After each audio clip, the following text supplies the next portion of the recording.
नमस्कार, बहुत बहुत स्वागत है आपका योर स्टॉक्स में। मैं हूं आपके साथ प्रशांत पांडे और दिल्ली स्टूडियो से मेरी सहयोगी पूजा त्रिपाठी भी हमारे साथ हैं। और योर स्टॉक यानी आप दर्शकों का शो, आप आम इन्वेस्टर का शो, जहां पर हम आपके सवालों का एक बहुत बड़ा हिस्सा रखते हैं और आपके सवालों पर भरोसेमंद सलाह हमारे जो एक्सपर्ट्स हैं वो देते हैं। आपको सवाल कैसे पूछना है, सबसे पहले वो जरिया जान लीजिए। तो स्क्रीन के एक हिस्से में हम आपको वो तरीके बता रहे हैं जिसके जरिए आप अपने सवाल हम तक पहुंचा सकते हैं। एक नंबर जो फ्लैश हो रहा है उस पर कॉल करके, व्हाट्सएप के जरिए आप अपने सवाल हम तक पहुंचा सकते हैं। इसके अलावा अगर आप सोशल मीडिया पर एक्टिव हैं, फेसबुक, इसके अलावा एक्स और इंस्टाग्राम पर भी हैं, तो वहां पे भी जाकर आप कमेंट में या अपने सवालों के साथ ईटी नाउ स्वदेश के हैंडल पर अपने सवाल दे सकते हैं और आपके सवालों को हम अपने शो में शामिल करते हैं। चलिए, सबसे पहले इस वक्त अगर हम बाजार को देखें तो लगातार दूसरा दिन जहां बाजार में आज तेजी बनी हुई है। फिलहाल निफ्टी के स्तर को देखें तो 19,300 के ऊपर, 19,350 का स्तर। और बैंक निफ्टी को देखें तो यहां पर जो है वो 44,500 के ऊपर कारोबार होता हुआ। और बाजार पर चर्चा के लिए हमारे साथ प्रिसीजन टेक्नोलॉजीज के मंदार जमसांडेकर साहब जुड़ चुके हैं। मंदार जी, बहुत बहुत स्वागत आपका ईटी नाउ स्वदेश में। जरा बताएं फिलहाल मार्केट पर किस तरह का नजरिया बन रहा है आपका? Good morning. देखिए, मुझे लगता है कि बाजार तो अभी रेंज बाउंड है और एक इनडिसीजन काइंड ऑफ माहौल है। इंडेक्स के बारे में एटलीस्ट इनडिसीजन का व्यू है और रेंज अगर आप देखो तो बहुत ही नैरो रेंज है। 19,250 300 ये निफ्टी के लिए सपोर्ट बनता है। ऊपर में 19,400 450 ये एक रेजिस्टेंस बनता है। तो एक 200 पॉइंट का एक नैरो रेंज है जिसमें फिलहाल तो निफ्टी ट्रेड कर रहा है। बैंक निफ्टी का भी उसी तरीके का एक ट्रेड बनता है। 43,500 और 45,000 आउटर साइड 1,500 पॉइंट का एक रेंज है फिलहाल बैंक निफ्टी के लिए। तो मुझे लगता है कि ये हफ्ता एटलीस्ट एक्सपायरी तक तो इसी तरीके का ट्रेड बने रहेगा। अगले कॉन्ट्रैक्ट में शायद हमें मूवमेंट देखने को मिलेगी, लेकिन डाउटफुल है थोड़ा सा। मुझे लगता है कि सितंबर के लास्ट 2 हफ्ते हैं वहां, तब हमें शायद मार्केट में फिर से एक्शन देखने को मिल सकती है। तो बाजार इसी रेंज में बना रहेगा, ज्यादा डाउनसाइड नहीं रहेगा, ज्यादा अपसाइड भी नहीं रहेगा। लेकिन हाँ, एक ध्यान रखना है, इंडिविजुअल स्टॉक्स में जरूर हमें मूवमेंट्स देखने को मिलेंगी और इंटरेस्ट जो होगा वो इंडेक्स के बाहर वाले स्टॉक्स में ज्यादा होगा, यानी मिड कैप और स्मॉल कैप्स में आपको इंटरेस्ट ज्यादा देखने को मिलेगा।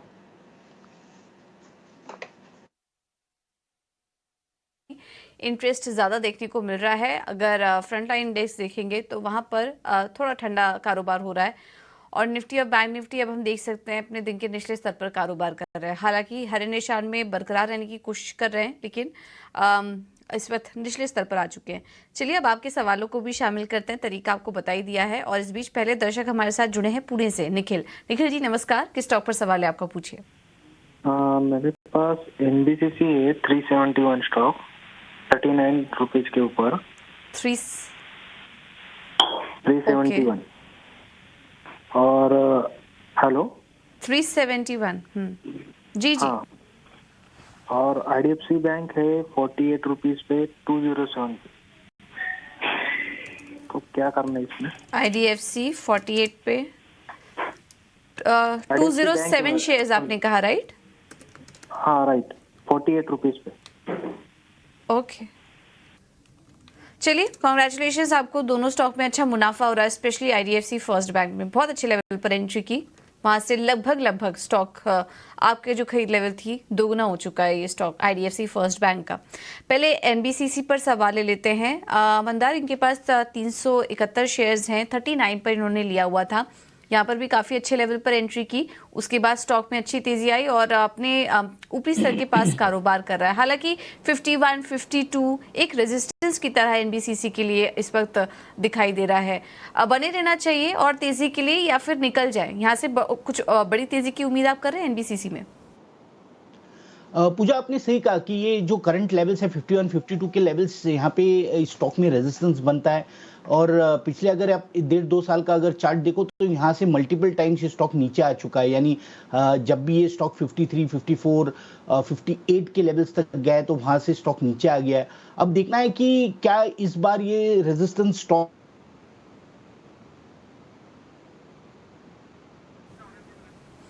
मंदार जी, आपसे रिक्वेस्ट हो कि अपना माइक का म्यूट कर लीजिए, आपका ऑडियो म्यूट हो गया है। पूजा जी, मैं कह रहा था कि ये जो पूरा बैंड है ये एक रेजिस्टेंस बैंड बनता है स्टॉक के लिए, तो अब ये देखना है कि क्या इस बार ये स्टॉक रेजिस्टेंस ब्रेक करके ऊपर चलता है, तो इसलिए इनके लिए एक ट्रेलिंग स्टॉप लॉस हो जाऊंगा, 46 का स्टॉप लॉस होगा। 40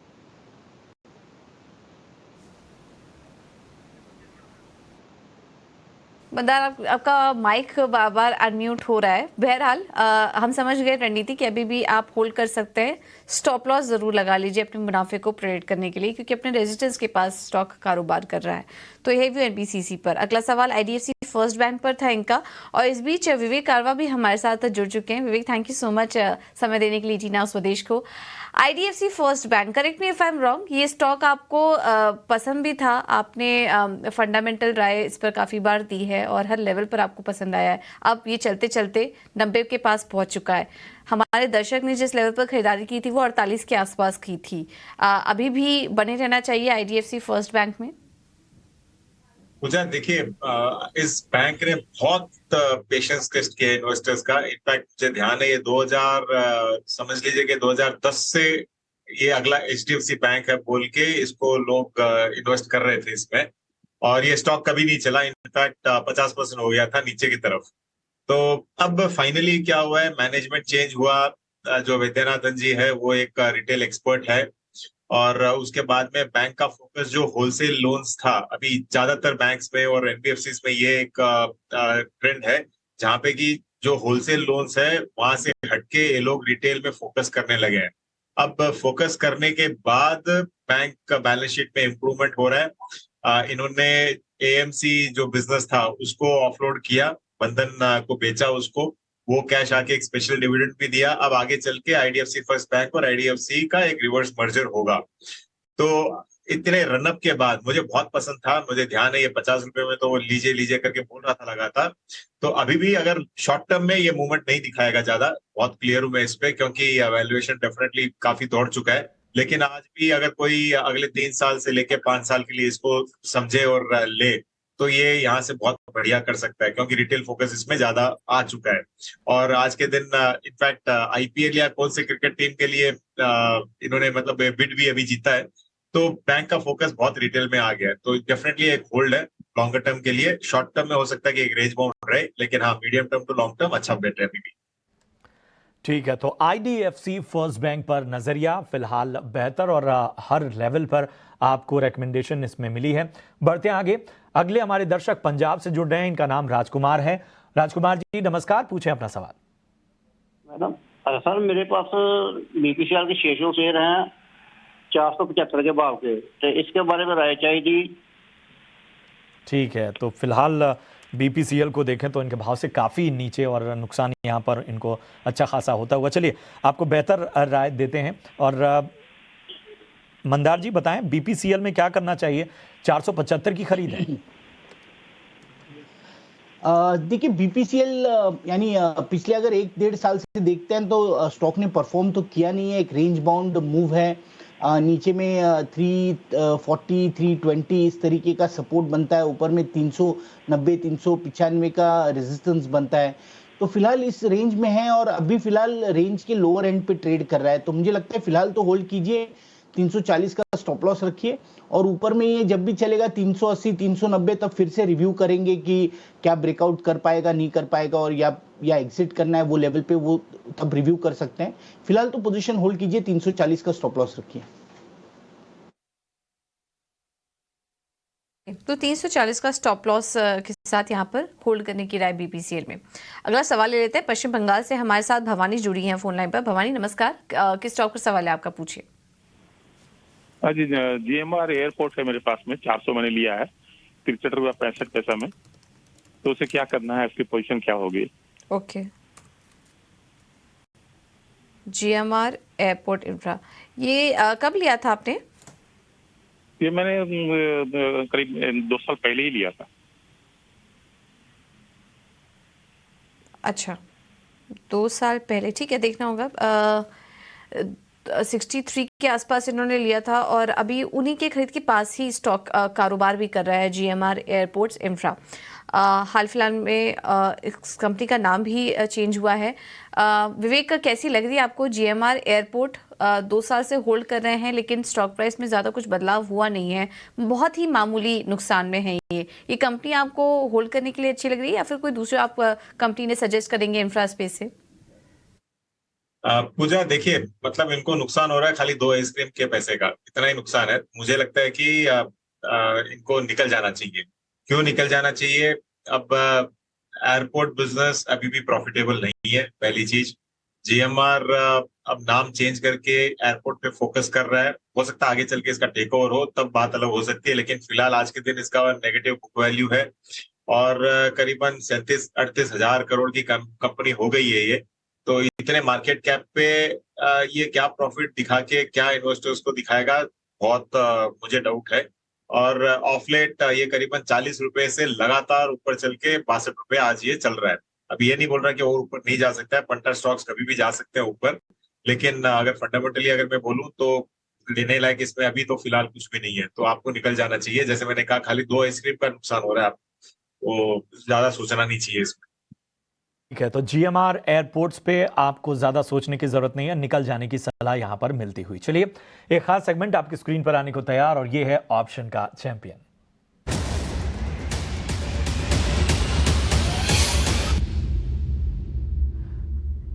और ऑप्शन के चैंपियन को बताने के लिए हमारे साथ तनीषा एकेडमी के नितलेश पावस्कर जुड़ चुके हैं। नितलेश जी, बहुत बहुत स्वागत आपका। बताएं, ऑप्शन की दुनिया में आपकी आज की रणनीति क्या कहती है?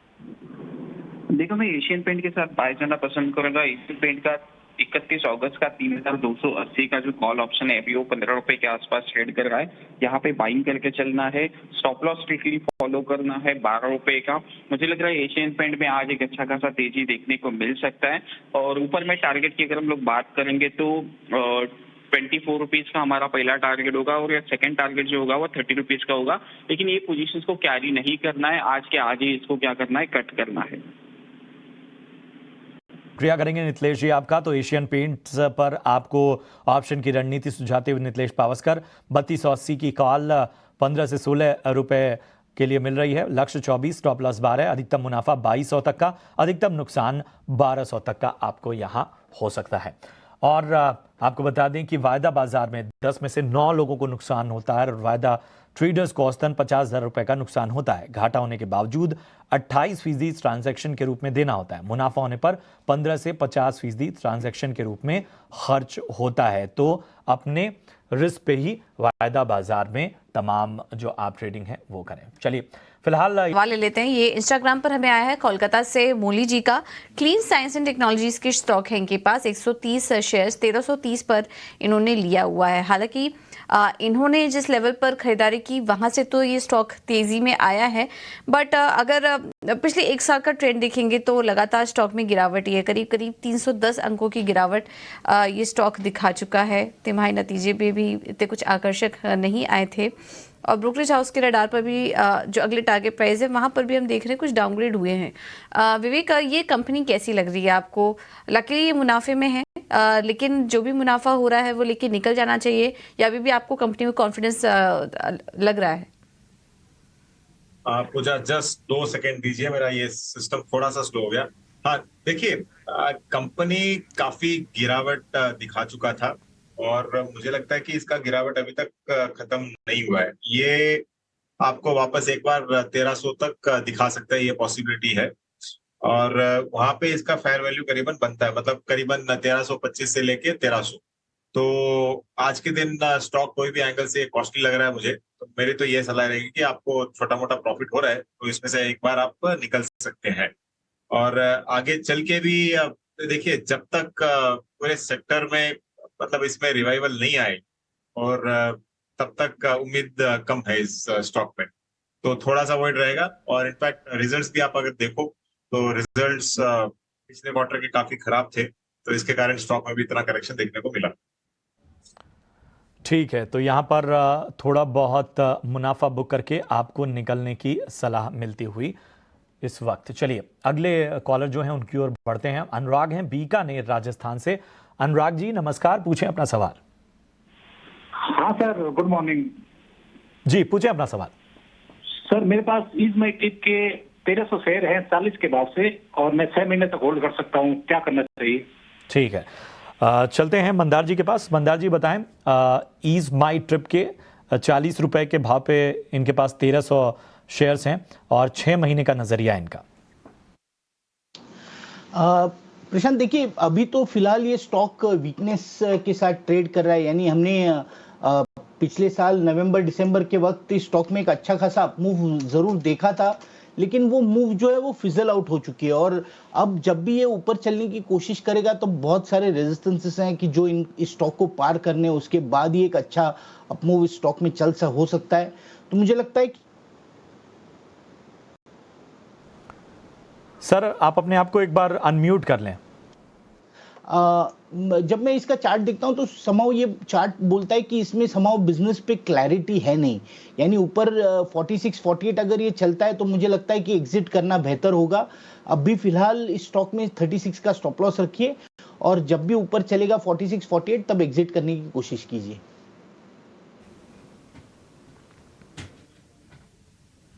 ठीक है, तो ये है व्यू इज माई ट्रिप पर सेल ऑन राइस की रणनीति अपनाने की राय। चलिए अब आगे बढ़ते हैं और अगले दर्शक हमारे साथ पुणे से जुड़े हैं इरफान। इरफान जी नमस्कार, किस स्टॉक पर सवाल है आपका, पूछिए। जी नमस्कार मैम, मैं गुड मॉर्निंग मैम जी। Good morning. मेरा श्री दिग्विजय सीमेंट है, बाइंग प्राइस 93 है, 208 क्वांटिटी है, और लॉन्ग टर्म मेरा इरादा है रखने का।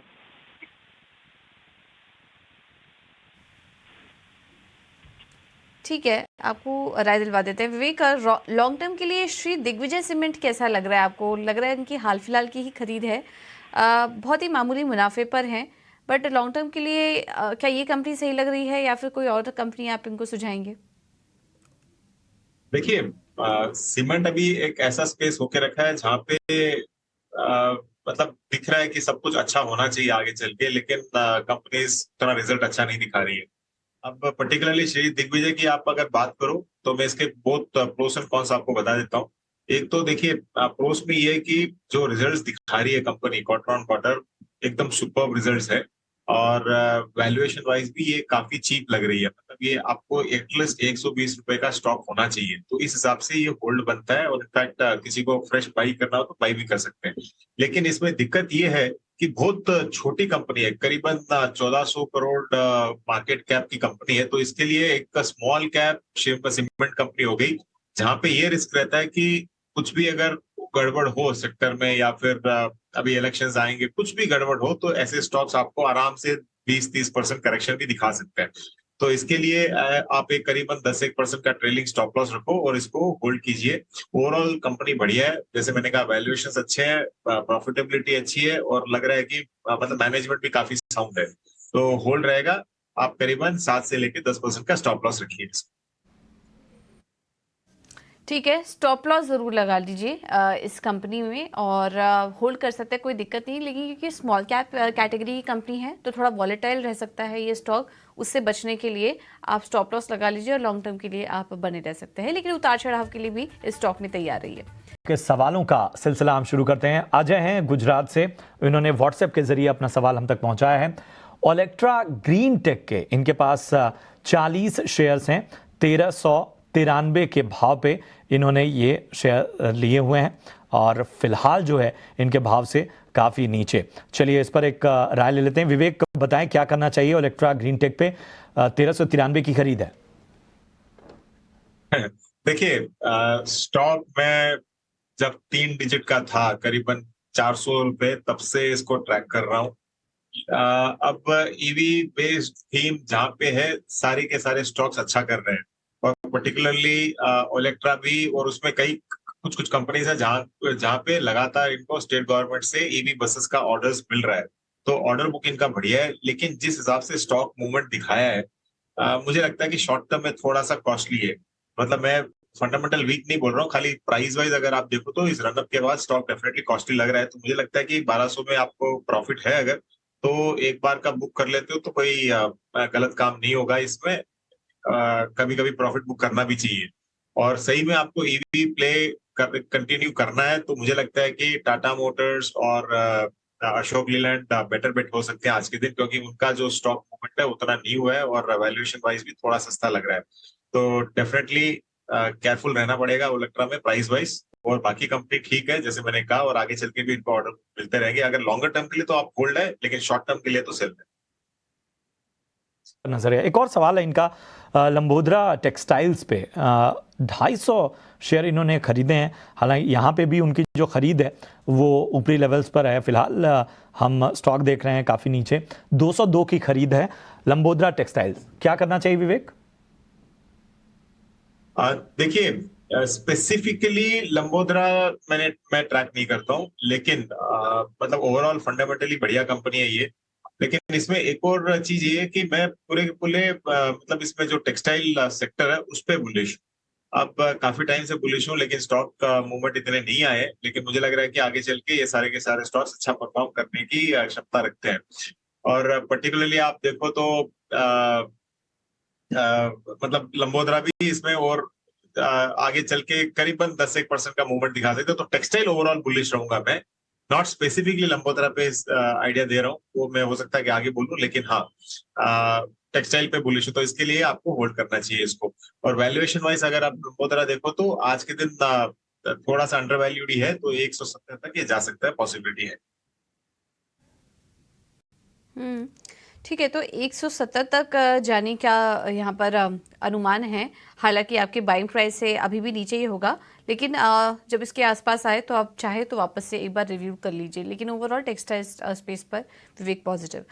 आगे बढ़ते हैं और अगला सवाल हमें फेसबुक पर आया है गुवाहाटी से बिजॉय बरुआ जी का। इनका सवाल टाटा पावर पर है। 3000 शेयर्स 200 पर इन्होंने लिए हुए हैं।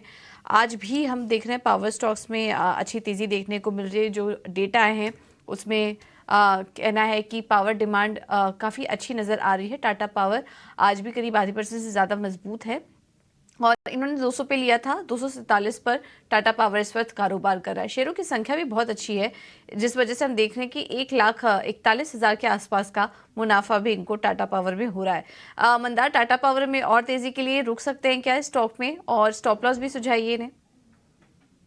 पूजा जी देखिए, इन्होंने बहुत ही बढ़िया लेवल पे स्टॉक बाय किया हुआ है। 200 का जो लेवल था ये बहुत यानी 1-1.5 साल से ये स्टॉक वो लेवल्स पे ट्रेड कर रहा था। और अब करंट लेवल्स पे अगर देखते हैं तो यहाँ पे एक छोटा रेजिस्टेंस है 250 के लेवल पे, 250 255 इस तरीके का एक रेजिस्टेंस बैंड है। तो अगर आप पिछले 2 साल में देखो तो मल्टीपल टाइम्स यहाँ से स्टॉक नीचे भी आ चुका है। तो मुझे लगता है कि यहाँ पे पार्शियल प्रॉफिट बुकिंग करना बेहतर होगा। थोड़ा सा प्रॉफिट ले लीजिए और एक बार अगर 250 ब्रेक कर देता है तो फिर से ये 280 290 के लेवल्स के लिए एम करेगा। लेकिन यहाँ पे रेजिस्टेंस के नीचे, इसलिए पार्शियल प्रॉफिट बुकिंग करना बेहतर होगा। और बाकी को जो आपकी पोजीशन है उसके लिए स्टॉप लॉस होगा 227 का। सो 227 के स्टॉप लॉस के साथ आप बाकी की पोजीशन होल्ड कर सकते हैं। ठीक है, तो यहाँ पर आपको एक खास रणनीति सुझाते हुए मंदार जी बढ़ते हैं आगे। नितिन है पंजाब से और इस वक्त हमारे साथ जुड़े हुए। नितिन, गुड मॉर्निंग, पूछें अपना सवाल। लगता है कुछ तकनीकी खामी है जिससे हमारा संपर्क टूट गया, लेकिन उनका सवाल हमारे पास है। IRCTC के 75 शेयर नितिन के पास हैं और इन्होंने 683 के लेवल पर लिया हुआ है। इनके भाव से बस थोड़ा सा ही नीचे इस वक्त ये स्टॉक, और रेलवे शेयरों पर लगातार हम चर्चाएं भी कर रहे हैं और एक बेहतर नज़रिया पेश करने की कोशिश भी कर रहे हैं। चलिए विवेक बताएं, IRCTC में क्या करना चाहिए? खरीद भाव जो है वो 683 और फिलहाल 679 पर स्टॉक। देखिए ये स्टॉक करीबन मतलब 1200 1250 जाके ऑलमोस्ट आधे भावों पे आज ट्रेड कर रहा है। उस वक्त डेफिनेटली बहुत कॉस्टली लग रहा था, लेकिन इस करेक्शन के बाद मुझे लगता है कि इनको शेयरों की संख्या खाली 75 नहीं, इसमें से और मतलब ऐड करना चाहिए और बाई करना चाहिए और स्टॉक। क्यों? इस वैल्यूएशंस पे मुझे लग रहा है कि स्टॉक बहुत अच्छी तरह पॉइज्ड है नेक्स्ट लीप ऑफ ग्रोथ के लिए। अब IRCTC की अगर हम लोग बिजनेसेस वर्टिकल्स की बात करें तो काफी वर्टिकल्स है जहाँ पे मतलब ये सिर्फ अब टिकटिंग कंपनी नहीं है, ये एक केटरिंग कंपनी भी है, ये ऑलमोस्ट एक एंटरटेनमेंट कंपनी भी हो गई है। तो काफी आगे चल के मुझे लग रहा है कि स्टॉक यहाँ से अच्छा कर सकता है। तो आप आराम से 20-25% के रिटर्न्स के लिए इसको ले सकते हो। थोड़ा सा समय लग सकता है, 2 या 3 क्वार्टर, क्योंकि आगे चल के और रिजल्ट्स कैसे आते हैं ये देखेगा मार्केट। लेकिन हाँ, आज के दिन ये बाई रहेगा मेरी तरफ से। तो किसी को अगर लेना हो medium term to longer term के लिए डेफिनेटली इसको ले सकते हो। चलिए तो यहाँ पर जो है वो आपको बेहतर नज़रिया मिलता हुआ विवेक जी की ओर से। अब चलिए एक खास चर्चा की ओर बढ़ते हैं, एक खास इंटरव्यू की बढ़ते हैं। एक बड़े अधिग्रहण के ऐलान के बाद गोकुलदास एक्सपोर्ट्स में जोरदार तेजी देखने को मिल रही है। इस अधिग्रहण से कंपनी को कितना फायदा होगा, आगे विस्तार की क्या योजनाएं हैं, इस पर गोकुलदास एक्सपोर्ट्स के मैनेजिंग डायरेक्टर शिव रामकृष्णन गणपति से हमारी सहयोगी अनीशा जैन ने खास बातचीत की। आइए सुनते हैं। मिस्टर गणपति, धन्यवाद आपका ईटीना प्रदेश से जुड़ने के लिए। सबसे पहले आपसे ये जानना चाहूँगी, ये जो एक्विजिशन आपने किया है क्या वो ईपीएस एक्रीटिव होगा और क्या टाइप का रैशनल और सिनर्जी आपको दिखता है इस एक्विजिशन के चलते? ये जरूर ईपीएस एक्रीटिव है ये एक्विजिशन। हम इस एसेट से हमें ये बेनिफिट मिलता है कि हमें लो कॉस्ट और ड्यूटी फ्री रीजन का एक्सेस मिल जाता है। इनके फैक्ट्रीज जो हैं, 4 फैक्ट्रीज कीनिया में है और 1 फैक्ट्री इथियोपिया में है। कीनिया से जो माल हम यूएस भेजेंगे वो ड्यूटी फ्री जाता है यूएस मार्केट में, क्योंकि उनका एक अगोवा करके एक अरेंजमेंट है जिसके कारण Kenyan textile products duty free access मिलता है यूएस में। वैसे ही इथियोपिया से यूरोप के लिए ड्यूटी फ्री एक्सेस है और आगे चल के फ्यूचर में शायद यूएस के लिए भी उनको ड्यूटी फ्री एक्सेस मिलने का चांसेस है। सो ये जो एक्विजिशन हमने किया, इससे हमें इंटरनेशनल मार्केट्स को और कम दामों में एक्सेस करने का एक मौका मिल जाता है और ये बड़ी अच्छी वेल रन कंपनी है, which is why we were so interested in them. And इनके कस्टमर्स भी ऐसे हैं जो हमारे कस्टमर से अलग है, तो हमें एक इंक्रीमेंटल अपॉर्चुनिटी मिलता है कि वो नए कस्टमर्स को भी हम इंडिया ला सकते हैं और इंडियन कस्टमर्स को ले जा सकते हैं in the future. So all of that benefit को देखते हुए हमने इस एसेट को चुना और इनके साथ हमने डील किया। नहीं, कांग्रेचुलेशंस, एंड स्ट्रीट काफ़ी एक्साइटेड है इस एक्विजिशन के चलते, तो वो पॉजिटिविटी यहाँ पे भी दिख रही है। पर आपने बोला इससे लो कॉस्ट मैन्युफैक्चरिंग का आपको एक्सेस मिलता है, क्या इससे ये मानना चाहिए कि आगे चल के मार्जिन एक्सपेंशन का भी पॉसिबिलिटी है और ये डील ईपीएस एक्रीटिव होगा पहले साल से ही? सो ईपीएस एक्रीटिव तो पहले से ही होगा। मार्जिन देखिए, मार्जिन पे तो हम काम करेंगे आगे चल के, जब वो एसेट हमारे हाथ में आएगा तो हम as usual we will work towards improvement of margins. As of now, the company's profit margins are very good, comparable to Gokuldas, and हमारा यही endeavor रहेगा कि हम इससे और efficiency निकालें और इसको बेहतर चलाएं, थोड़ा plant and machinery में और invest करें। ये बात जरूर है कि वो जो existing management है इस कंपनी को बड़े अच्छी तरह से चला रहे हैं। So it's a very very well run and efficient company. So the scope for improvement we will have to see, but we will with growth we will also have operating leverage, so we should be able to improve margins as we start expanding in that region. हाँ, but आप ये जो expansion कर रहे हैं, acquisition कर रहे हैं, इसको फंड कैसे करेंगे? क्योंकि अभी तो बैलेंस शीट काफ़ी कंफर्टेबल है, नेट कैश पोजीशन है, बट इस एक्विजिशन और इस केपेक्स का जो अपग्रेडेशन की आपने बात की, ये करने के लिए क्या आपको डेट लेना पड़ेगा? और तो केपेक्स अपग्रेडेशन तो बाद में होगा, लेकिन तुरंत हमें 15 मिलियन हम अपने कैश से डाल देंगे। हमारे पास करीब $50 मिलियन का कैश पोजीशन है। 15 मिलियन लगेगा इस इक्विटी में हम डालेंगे और 40 मिलियन का हम डेट लेंगे इस कंपनी को अक्वायर करने के लिए। उतना क्षमता है हमारे बैलेंस शीट में, तो हम इसको आसानी से कर पाएंगे। एंड ये एक्विजिशन के चलते और जो ओवरऑल आपको डिमांड एनवायरनमेंट दिख रहा है, एफटीए साइन हो रहे हैं, ये सब को चल के आपको क्या एक्सपेक्टेशन है कि कंपनी का ग्रोथ रेट नेक्स्ट 3 से 4 साल कैसा रह सकता है? हमारा यही एंडेवर है कि हम 15-20% ग्रो करें ईयर ऑन ईयर, एंड उस डायरेक्शन में ही हम चल रहे हैं। तो going forward we will try our best to do that. Okay sir, on that note we let you go. धन्यवाद इतना स्वदेश से जुड़ने के लिए। धन्यवाद, थैंक यू। ऑलराइट, तो ये थे गोकुलदास एक्सपोर्ट के एमडी से हम खास बातचीत कर रहे थे, एक्सक्लूसिव इंटरेक्शन आपको सुना रहे थे। ये बड़ी खबर आई है, उसके बाद हमने देख रहे हैं कि गोकुलदास एक्सपोर्ट 20% के अपर सर्किट पे कारोबार कर रहा है और ये जो अधिग्रहण किया है कंपनी ने, इसके बाद माना जा रहा है कि यूएस और यूरोप में कंपनी जो अपनी प्रेजेंस है वो बढ़ाते हुए दिखेगी और इसका रेवेन्यू और मार्जिन का पर इम्पैक्ट ये भी अभी मैनेजमेंट ने हमें बताया। विवेक, आप अभी मैनेजमेंट को भी सुन रहे थे। गोकुलदास एक्सपोर्ट हम देख रहे थे पिछले एक साल में करीब 100% की तेज़ी, इसे 100% से ज़्यादा ये स्टॉक चल चुका है, करीब 400 अंकों की तेज़ी स्टॉक दिखा चुका है। अभी भी क्या मौके आपको दिख रहे हैं, क्योंकि फंडामेंटल लिहाज से तो काफ़ी बेहतरीन सेटअप नज़र आ रहा है इस कंपनी का, आपका क्या कहना है और निवेशकों को क्या राय देंगे स्टॉक पर? देखिए पूजा, जब अभी थोड़ी देर पहले हम लोग टेक्सटाइल की बात कर रहे थे और मैं बोल रहा था कि टेक्सटाइल पे ओवरऑल मैं बुलिश हूँ, और अभी PLI2 वगैरह की बातें चल रही है। इस स्टॉक पे भी हमने पहले बात किया हुआ है जब ये करीबन 350 या 400 के बीच में होगा उस वक्त, और मैं काफी बुलिश था। लेकिन अब इस न्यूज के बाद और आज के मूवमेंट के बाद देखिए, ये सही है कि अच्छी कंपनी एक्वायर की है और इसका बेनिफिट कंपनी को मिलेगा लॉन्गर टर्म में।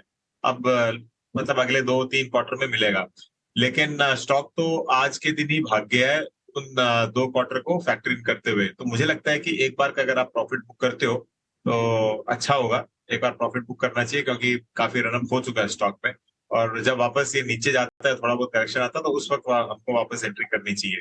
तो प्रॉफिट बुकिंग की सलाह रहेगी। तो जिनके पास है और अगर आपको अच्छा मुनाफा हो रहा है स्टॉक में, तो प्रॉफिट बुकिंग की सलाह आपको दी जा रही है इस वक्त। अगला सवाल ले लेते हैं। हमारे साथ पटना से रवि जुड़े हैं फोन लाइन पर। रवि नमस्कार, अपना सवाल पूछिए। मेरा सवाल है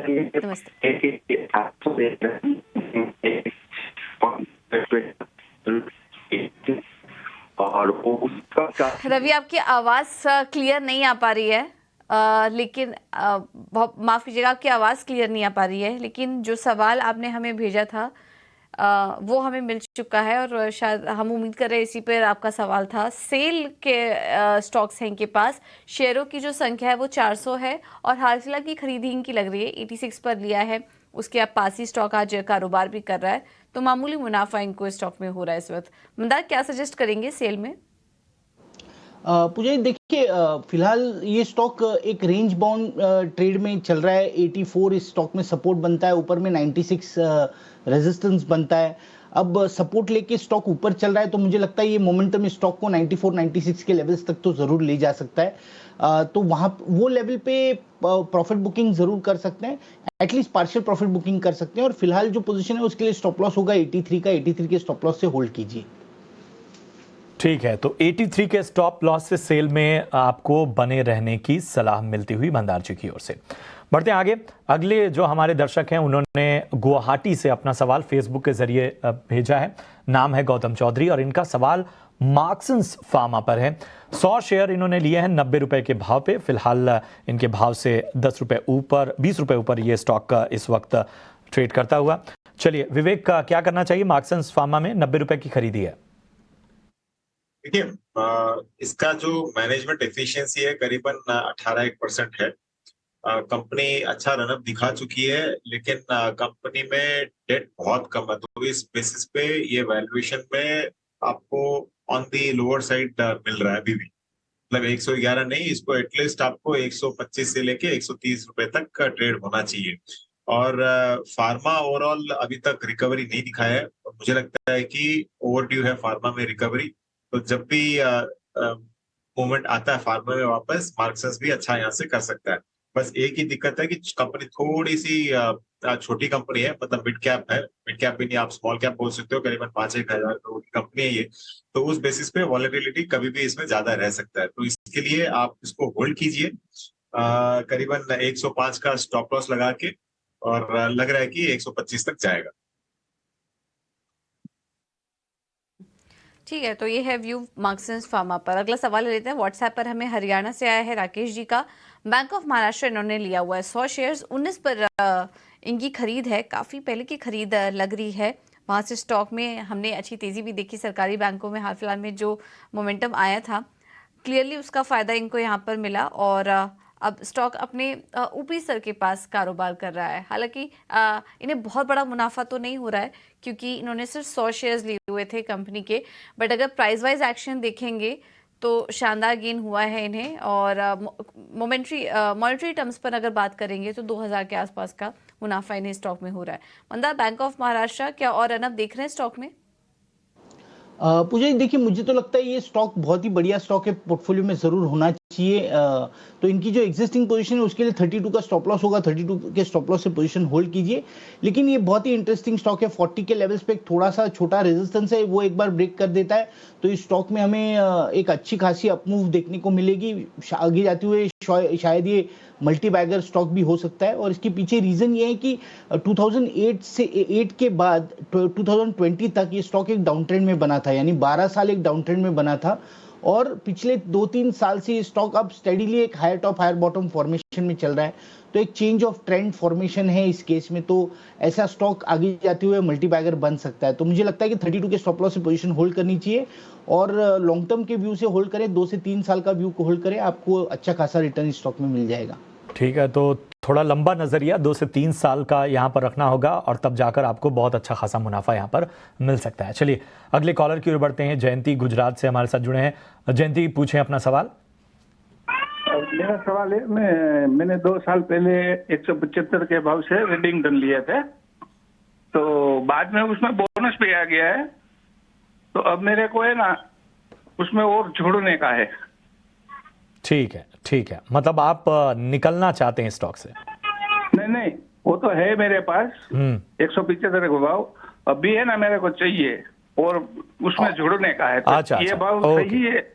ओके, और इस लेवल पे और एंट्री करने की गुंजाइश है या नहीं, इस पे नजरिया चाहते हैं। चलिए विवेक का क्या करना चाहिए? ऑलरेडी इनके पास है लेकिन इन लेवल्स पे भी वो और संख्या बढ़ाना चाहते हैं स्टॉक्स की, क्या कहेंगे आप?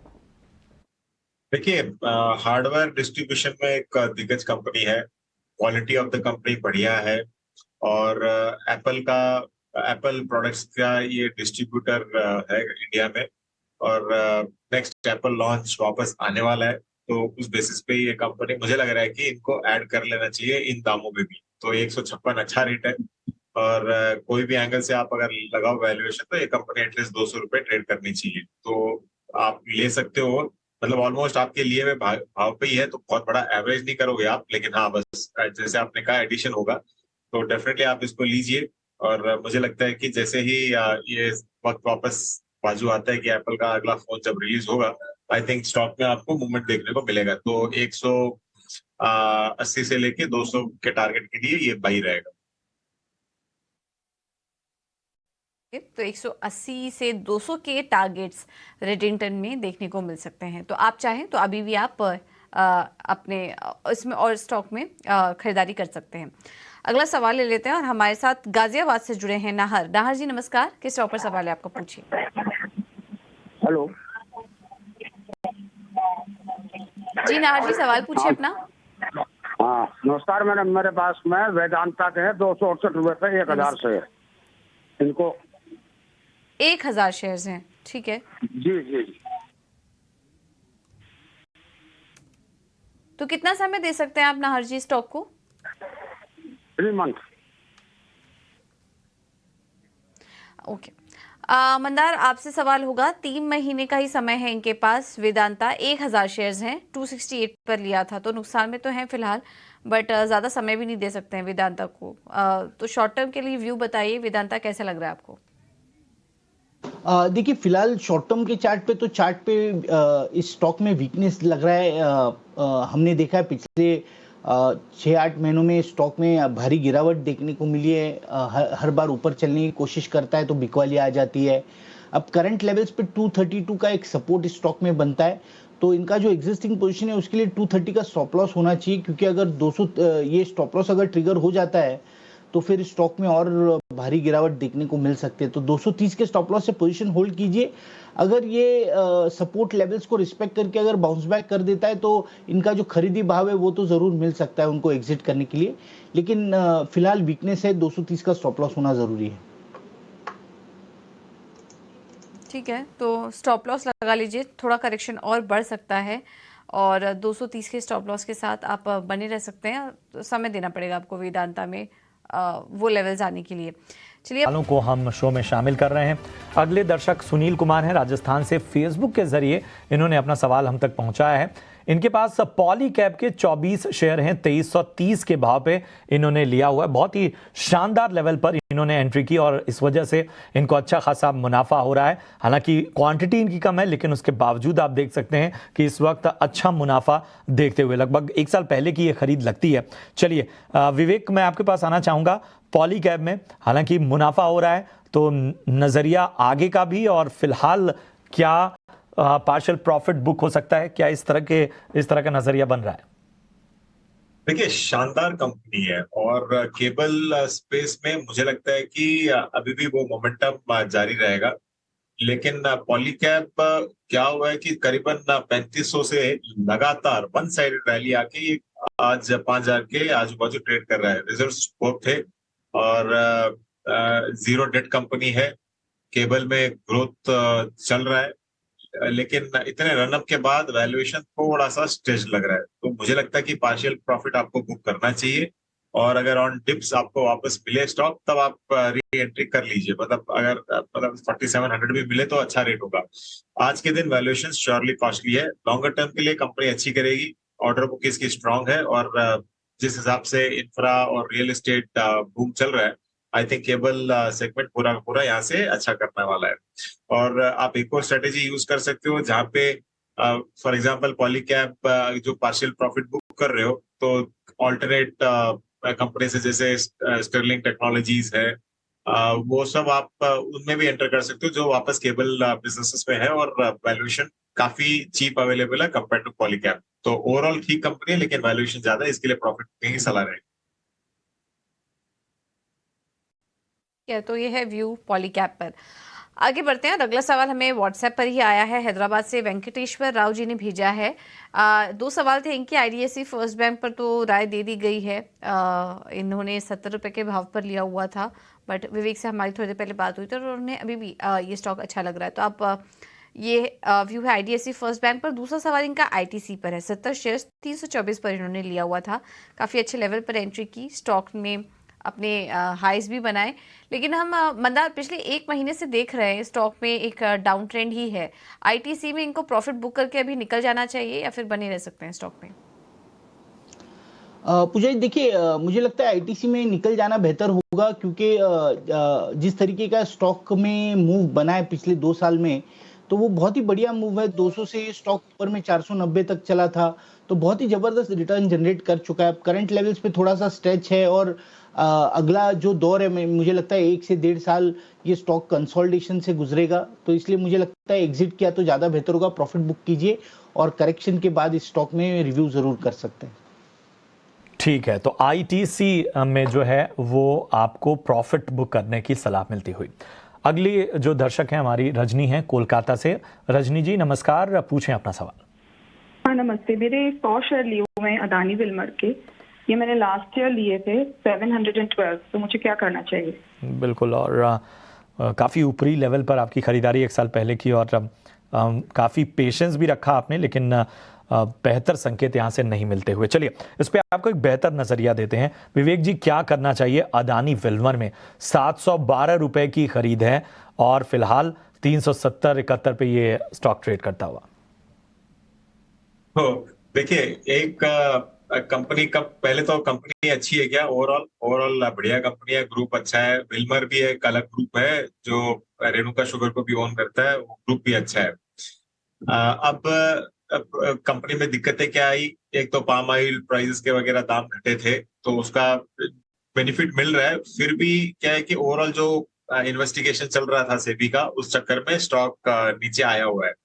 अब एक अच्छा स्टॉक कब लेना चाहिए? जब सारे ओर से आपको नेगेटिव न्यूज आती रहे। तो आज अडानी विल्मर में सब जगह से नेगेटिव न्यूज आ रही है, तो और स्टॉक अच्छे दामों में अवेलेबल है, तो आपको बाई करना चाहिए। अब मैं ऐसे डिस्क्लोजर ये बोल दूं कि आज के दिन मेरे पर्सनल पोर्टफोलियो में भी है अडानी विल्मर, और मुझे लगता है कि इन दामों में ये एक बाई बनता है। अब सेबी की जो रिपोर्ट है, अब रूमर्स है, वो तो अभी तक सबमिट नहीं की गई है, लेकिन दिख रहा है कि कोई ज्यादा धांधलियां नहीं पकड़ में आई है। तो उस बेसिस पे जब ये रिपोर्ट सबमिट हो जाएगी सुप्रीम कोर्ट में, तो आई थिंक सितंबर 10 का टाइम है, तो हो सकता है कि पूरा का पूरा ग्रुप यहाँ से ऊपर दौड़े। तो या तो आप सितंबर 10 तक वेट कर सकते हो रिपोर्ट के लिए, और मुझे नहीं लगता है कि नेगेटिव न्यूज आएगी कुछ बड़ा। तो इसके लिए वो रिपोर्ट आने के बाद ये स्टॉक सारे के सारे दौड़ने वाले हैं। तो मैंने पहले ही कह दिया, डिस्क्लोजर मेरे पर्सनल पोर्टफोलियो में भी है, तो मैं वेट कर रहा हूँ कि 450 रुपए कब आए वापस। तो 450 के पास आएगा तो वापस से एक तेजी देखने को मिल सकती है। आप चाहें तो आप वापस से उस लेवल के आसपास रिव्यू कर लीजिए अदानी विल्मर में। आगे बढ़ते हैं और केरल से हमें अगला सवाल आया है मोहनदास जी का। इनके पास चेन्नई पेट्रो है, 100 शेयर्स इन्होंने 50 रुपए पर लिया हुआ है। ये चेन्नई पेट्रो इस वक्त अगर हम देखें तो 390 के ऊपर स्टॉक का कारोबार कर रही, काफ़ी पहले की खरीद लग रही है इनकी, 50 रुपए के आसपास। और इनके पेशेंस की भी तारीफ करनी होगी। स्टॉक में भारी उतार चढ़ाव भी देखा, लेकिन इन्होंने स्टॉक में अपना कॉन्फिडेंस दिखाया, बने रहे शेयर में, चेन्नई पेट्रो में। हालांकि क्वांटिटी थोड़ी सी और अगर ज़्यादा होती तो और अच्छा मुनाफा इनको इस स्टॉक में हो रहा होता। बट बहरहाल चेन्नई पेट्रो आज भी 2.5% ऊपर है। विवेक क्या सलाह देंगे? 396 पर आ चुका है, 50 पर इन्होंने लिया हुआ था, तो मल्टीपल टाइम्स प्रॉफिट यहाँ पर देखने को मिल रहे हैं। क्या करना चाहिए? चेन्नई पेट्रो अभी बने रहे स्टॉक में? डेफिनेटली बने रहना चाहिए, क्योंकि स्टॉक काफी चीप लग रहा है। ये यहाँ से आपको अगर 40-50% का भी रिटर्न और दे दे तो भी मैं सरप्राइज नहीं रहूंगा। और इनफैक्ट हमारे यहाँ की कंपनी है, मैं चेन्नई से बात कर रहा हूँ आपसे, और मैं जानता हूँ कंपनी के बारे में। वैल्यूएशन वाइज ठीक है, कंपनी अच्छा कर रही है, और रिटर्न तो आपके स्क्रीन पे दिखाई रहे हो आप, 3 गुना ऑलरेडी हो गया है। और यहाँ से भी 40-50% और मिल जाए तो I will not be surprise. तो डेफिनेटली एक होल्ड ही रहेगा ये। होल्ड रहेगा। चाहे तो और ऐड भी कर लेते हैं। डायरेक्ट ऑन ग्राउंड सिचुएशन आपको बताई जा रही है, चेन्नई पेट्रो को लेकर व्यू बताया गया, अभी भी आप होल्ड कर सकते चाहे तो। चलिए फिलहाल इस बुलेटिन में इतने सवालों को हम शामिल कर पाएंगे। विवेक जी, मंदार जी, आप दोनों का ही बहुत बहुत धन्यवाद आज समय देने के लिए और तमाम स्टॉक्स पर अपनी रणनीति भी सुझाने के लिए। तो फिलहाल मुझे और प्रशांत को दीजिए इजाजत, एक छोटे से साथ जुड़ेंगे, तब तक के लिए हमें दीजिए इजाजत। नमस्कार।